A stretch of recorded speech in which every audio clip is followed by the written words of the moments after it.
Yes, mambo vipi mwanafamilia wa Headset Media, ni wakati mwingine tena tunakutana hapa kukupasha taarifa iweze kujua ni nini kinachoendelea kunako anga la michezo hapa Tanzania na nje ya mipaka ya Tanzania. Kwa taarifa tulizonazo, klabu ya Simba Sports Club tayari wameshakwisha kusafiri mpaka South Africa ambako wamekwenda kuwafuata Stellenbosch, mchezo ambao utachezwa tarehe 27 hapo katika majira ya saa 10 kwa hapa Tanzania. Moja kati ya taarifa kubwa ambayo inaendelea ku happen ni vile ambavyo mapokezi ya klabu hiyo ya Simba Sports Club yamekuwa makubwa sana, tofauti na jinsi ambavyo watu walikuwa wanafikiria kwamba mapokezi ya Simba Sports Club kwa South Africa yatakuwa chini sana.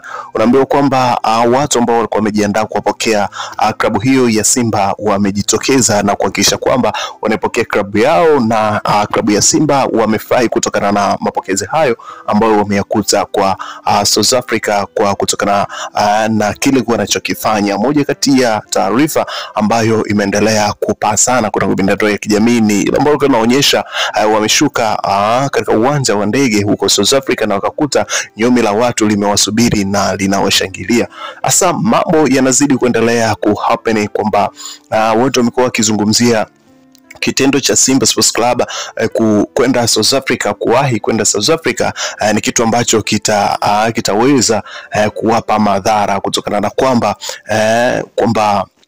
Stellenbosch wanaitaka mechi hiyo na watafanya kila njia ili kuhakikisha kwamba wanapata matokeo na wanafuzu katika hatua inayofuata, kwa maana hatua ya finali. Lakini si hivyo tu, Simba Sports Club tunaweza tukasema ni klabu kubwa ambayo inajielewa, inajitambua na inajua ni nini ya inachokifanya. Simba Sports Club wamegeuka kuwa Waarabu kwa sababu wamebeba kila kitu. Unaambiwa kwamba mpaka chakula, maji na kila kitu wamebeba. Kwa hiyo hawahitaji msaada wowote kutoka kwa wa South Africa hao ambao wapo huko. Unaambiwa kwamba za kikachero kabisa ambazo tumezipata ni kwamba kuna watu tayari wameshawekwa tayari kwa ajili ya kuhakikisha kwamba wana idhofisha klabu hiyo ya Simba Sports Club mpaka kuelekea kwa mchezo huo, jambo lao liwe limeshakwisha kukamilika. Kwa hiyo kwa kuliona hilo, Simba Sports Club wameamua kuondoka na kila kitu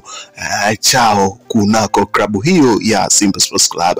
Wamepiga hesabu kwamba wataka huko siku ngapi, wamechukua vyakula vya kutosha siku hiyo, maji na kila kitu ambacho kinahitajika kwa matumizi ya binadamu. Simba Sports Club wameweza kubeba na wameweza kusafiri navyo. Hivyo vinaonyesha kwamba ni ukomavu wa klabu kutokana na kwamba klabu inaweza kujisimamia na mambo kama yote hayo. Basi unaona kabisa kwamba hicho pia ni ukomavu wa klabu. Watu wamekuwa wakizungumzia mambo mengi sana kutokana na kitendo hicho ambacho Simba Sports Club amekifanya, kutokana na kwamba imekuwa ni mara ya kwanza Simba Sports Club kufanya hivyo, lakini hizo zimekuwa ni mbinu ambazo zikitumiwa na vilabu vingi hapa Afrika, lakini pia huko Ulaya tumeona pia nao wamekuwa wakifanya hivyo.